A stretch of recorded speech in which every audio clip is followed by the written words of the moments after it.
Programme میں ایک دفعہ پھر آپ کو خوش آمدید کہتے ہیں. شہری صاحب, یہ حالات آپ نے دیکھ لیے اور آپ نے کہا کہ اس کی بڑی امپلیکیشنز بھی ہیں. میں آپ کو یہاں پر کچھ دکھانا چاہتا ہوں جو یہ جو کل کے حالات تھے جو بڑے اچھے تھے, آج سندھ اسمبلی کے اندر کیا ہوا, آئیے وہ دیکھتے ہیں. مہربانی صدر پاکستان کی, آصف علی زرداری کی, کہ ہم اتنے پیسے دیتے رہے ہیں, ہم کے ڈی اے کو پال رہے ہیں, ڈیفنکٹ کے ڈی اے کو پال رہے ہیں, ہم ڈیفنکٹ کے این سی کو پال رہے ہیں, لیکن اس کا مقصد یہ نہیں ہے کہ ہم بہت کمزور ہیں, ویک ہیں اور آپ ہمیں ڈکٹیٹ کریں. میں ڈکٹیشن لینے والوں میں سے نہیں اور نہ میں ڈکٹیشن دوں گا.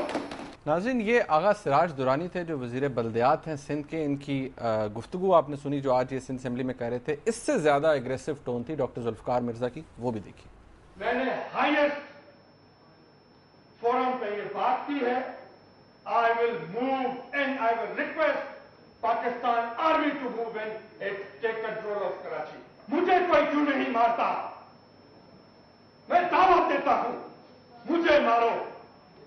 ایک روڈ سائڈ پہ بچہ بیٹا لیٹا ہوا ہے کوئی, اس کو مار کے چلے جاتے ہو. اتنے سارے ہمارے M L A M P جہاں گھوم رہے ہیں, لا اینڈ آرڈر خراب ہے تو سب کے لیے خراب ہے. کیوں آج تک ایک ایم ایل اے ایک ایم پی اے کراچی میں قتل کیوں نہیں ہوتا ہے؟ شہری صاحب, جہاں دو باتیں, ایک تو آغا سراج درانی نے جو کہا, انہوں نے کہا کہ پریزیڈنٹ صاحب کی مہربانی ہے, مفاہمتی پالیسی چل رہی ہے اور ہم برداشت کر رہے ہیں. انہوں نے کہا کہ اب اس کے اندر بہت سخت باتیں بھی انہوں نے یہ کہا کہ جی لوکل گورنمنٹ کے لوگوں کو چاہیے اپنا میڈیکل چیک اپ کروا لیں اور الیکشن کی تیاری کریں اور اس ٹائپ کی بات ہے. تو کیا یہاں پر ڈفرینس, سب سے پہلے ان کی بات کر لیتے ہیں نا, ان کو یہ تکلیف ہے کہ اب جو لوکل گورنمنٹ ہے اس کا اتنا انفلوئنس نہیں ہونا چاہیے کراچی کے اوپر. ہاں, وہ ظاہر ہے پروونشل گورنمنٹ ہے اور Karachi is almost a province. تو اگر کراچی میں گڑبڑ ہوتی ہے یا وہاں پرابلمز ہوتے ہیں تو ساری پروونس ڈیسٹیبلائز ہو جاتی ہے نا. تو اس لیے the provincial government has to be concerned about Karachi. مگر اتنی سخت زبان, اور وہ اگر رات والی آپ نے جو کلپ دکھائی ہے وہ باڈی لینگویج بالکل فرق ہے. اچھا, میں سوچتا ہوں اگر مجھے بالکل پتہ نہ ہو کہ کیا ہو رہا ہے, میں صرف باڈی لینگویج سے چلوں, تو مجھے ایسے لگتا ہے کہ رات کو ایک دن پہلے جو ان کی مذاکرات ہوئے, لین دین لڑائی جھگڑے کے بعد فائنلی کوئی سیٹلمنٹ ہوئی. وہ جب ایسی چیز ہوتی ہے نا, کافی ٹینشن کے بعد, لڑائی جھگڑے کے بعد, لین دین نیگوسیشن, اٹھ کے چلے گئے, آئے بیٹھے, سخت نیگوسیشن, پھر ایک ریلیف ہوتی ہے, شکر ہے یار چلو جیسے بھی ہوا ختم ہوا, لین دین ہو گئی, چلو کچھ موقع ہو گیا. دوسرے دن اگر وہ پھر چیز ڈیریل ہو جائے اور اگر ایک پارٹی یہ سمجھے کہ دوسری پارٹی کی وجہ سے یہ ڈیریل ہو گئی ہے ساری بات, تو وہ باڈی لینگویج جو ہے نا, وہ ان دو حضرات کی باڈی لینگویج تھی. یہ غصہ, یہ فرسٹریشن کا اظہار, یہ ایسے لگتا تھا کہ ان کی یہ ویو یہ ہے کہ رات کو سب کچھ ختم کر کے آئے ہیں, جو مانگ رہے تھے آپ دے دیا, صبح جو آپ سے وعدہ ہوا تھا وہ پھر ٹوٹ گیا, اب صبح پھر کوئی نئی ڈرامہ ہو گیا.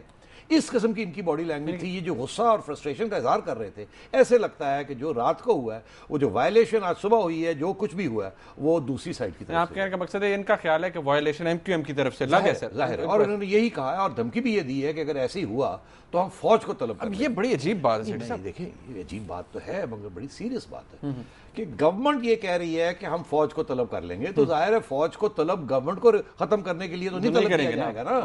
اگر گورنمنٹ کوئی غلط کام کر رہی ہوتی تو وہ فوج کو کبھی بھی طلب نہ کرے. اگر فوج آ کے کچھ کرتی ہے تو وہ گورنمنٹ کے لوگوں کو اٹھا کے لے جائے گی. تو ان کا تو ظاہر ہے, ان کی باتوں سے ایسے لگتا ہے کہ یہ کنونسڈ ہیں کہ یہ سب کچھ جو کچھ ہو رہا ہے, لینڈ گریبنگ یا جو ٹیررزم ہو رہی ہے, یا ایم کیو ایم سے اشارہ ہے, یا ایم کیو ایم کے کچھ لوگ پاگل ہو گئے ہیں, یا اس قسم کی ان کا ویو ہے, اور فوج کو بلایا جائے سارٹ دم آؤٹ.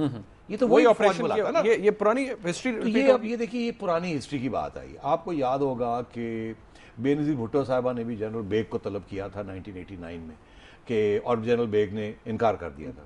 پھر 1990 میں 92 میں نواز شریف صاحب کی حکومت تھی اور نواز شریف صاحب کی گورنمنٹ نے فوج کو طلب کیا تھا. فوج جانا نہیں چاہتی, مگر جب گئی تو مہینے ڈیڑھ کے بعد وڈرا کر لی اور پھر رینجرز آ گئے. اسی طریقے کے, اور اس وقت کافی ایکشن ہوا تھا, بڑا سخت ایکشن ہوا تھا. سب سے زیادہ مائیگریشن ایم کیو ایم کے کارڈرز کی پاکستان سے اسی وقت ہوئی تھی. اس کے بعد آپ نے دیکھا کہ بے نظیر بھٹو صاحبہ بھی آئیں, ان کے ساتھ بھی ایک سال ان کے ساتھ اگریمنٹ چلی اور پھر گڑبڑ ہو گئی اور پھر فوج کو طلب کرنا پڑا. فوج نے کہا یار رینجرز لے جاؤ, ہمیں مت لے کے جائیں. پھر رینجرز جو تھے 2 سال وہاں رہے. تو میں یہ کہہ رہا ہوں کہ کوئی بھی جب بھی حکومت رینجرز یا فوج کو بلاتی ہے تو وہ اس کا یہی اشارہ یہی ہوتا ہے کہ یہ ایم کیو ایم کی طرف سے سب کچھ ہو رہا ہے. تو یہ جو آج بات ہوئی ہے, اس سے جو اشارہ ہوا ہے یا جو اظہار ہوا ہے یا جو شک پڑے گا وہ یہی ہوگا کہ اس کشمکش میں شاید گورنمنٹ جو ہے وہ دینا چاہتی ہے, امن چاہتی ہے, مگر کوئی نہ کوئی فورسز ایسی ہیں جن کا ایم کیو ایم کے ساتھ تعلق ہے جو ڈیسٹیبلائز کر رہی ہے. اب فاروق ستار صاحب کی بات جو ہے وہ بھی اب غصے میں ظاہر ہے, وہ بھی غصے میں آئیں گے. پتہ نہیں آپ نے وہ بھی کوئی کلپ دکھانا ہوگا. ان کے ترجمان ہیں ایم کیو ایم کے, انہوں نے بھی ایک اس کے بعد پریس کانفرنس کی جس کے بعد انہوں نے بڑی برہمی کا اظہار کیا. اگر آپ کہتے ہیں میں بھی آپ کو دکھاتا ہوں, دیکھتے ہیں ناظرین. وہ پیپلز پارٹی کے صوبائی وزراء کی جانب سے ایم کیو ایم اور سٹی ناظم کے خلاف غیر پارلیمانی الفاظ کا استعمال کراچی کے شہریوں کی توہین ہے جو کسی قیمت میں بھی برداشت نہیں کی جائے گی. ہم پیپلز پارٹی کی حکومت کو مشورہ دیں گے کہ وہ آغا سراج درانی کی ذہنی اور نفسیاتی کیفیت کو مد نظر کرتے ہوئے انہیں کسی اچھے اسپتال میں داخل کرائیں. ہم پیپلز پارٹی کے رہنماؤں پر واضح کر دینا چاہتے ہیں کہ ایم کیو ایم آگ و خون کے دریا عبور کر کے اس مقام پہ پہنچی ہے. دھوس دھمکی گنڈا گردی سے ایم کیو ایم کو نہیں دبایا جا سکتا. دیکھ لیا. تو اب یہ ہے کہ یہ پھر ایک کانفلکٹ ہو گئی ہے. پھر آج کی خبر شاید یہی ہے کہ پرائم منسٹر صاحب نے الطاف بھائی کو لنڈن میں کانٹیکٹ کیا ہے اور پھر مرم پٹی کی کوشش کی جا رہی ہے. دونوں سائڈز جو ہیں وہ پھر اپنی کارڈرز کو کہیں گے کہ یار ذرا خیال کرو, پھر بیٹھو ٹیبل پہ. صاحب یہ ڈرامہ بازی نہیں ہے؟ نہیں, ڈرامہ بازی نہیں. کراچی از دا ہب آف پاکستان. ساری آپ کی 60% ریونیو کراچی سے آتی ہے. کراچی میں ایم کیو ایم نے بڑے اچھے کام کیے ہیں in terms of city building.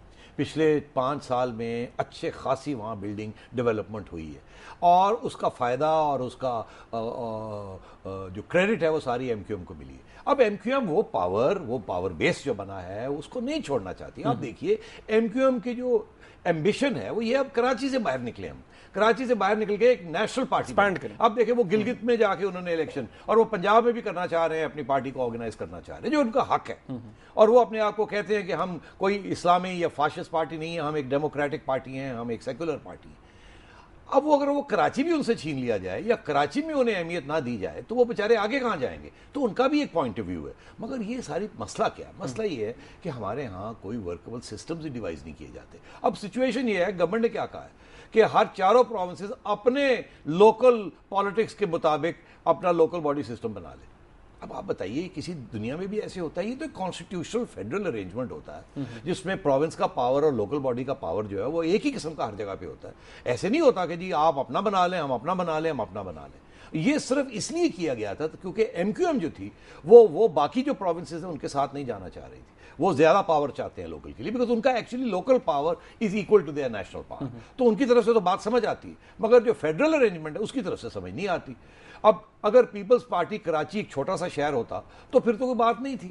اب پیپلز پارٹی سندھ میں گورنمنٹ کر رہی ہے, سندھ کا کیپٹل کراچی ہے, ساری ریونیو, سارا ڈیسیجن میکنگ, ساری بینکنگ, ساری انشورنس, سب کچھ جو اکانومی ہے وہ ساری کراچی کی اکانومی ہے, باقی تو چھوٹی سی رورل اکانومی. اب وہ کیسے وہ حوالے کر دے؟ تو یہ سارا مسئلے چل رہے ہیں وہاں. سیٹھی صاحب جب بریک کے بعد ہم واپس آئیں گے اس کی کچھ جو فردر امپلیکیشنز ہیں یا فیوچر جو ہے اس کولیشن کا, کیونکہ یہ تیسرا چوتھی دفعہ اس طرح کا ہو رہا ہے کہ پارٹی کے جو لیڈرز ہیں ان کو آپس میں بات کرنی پڑتی ہے. ناظرین ایک بریک لیتے ہیں, بریک کے بعد جب ہم واپس آئیں گے تو آپ ہمیں لائیو کالز بھی کر سکیں گے.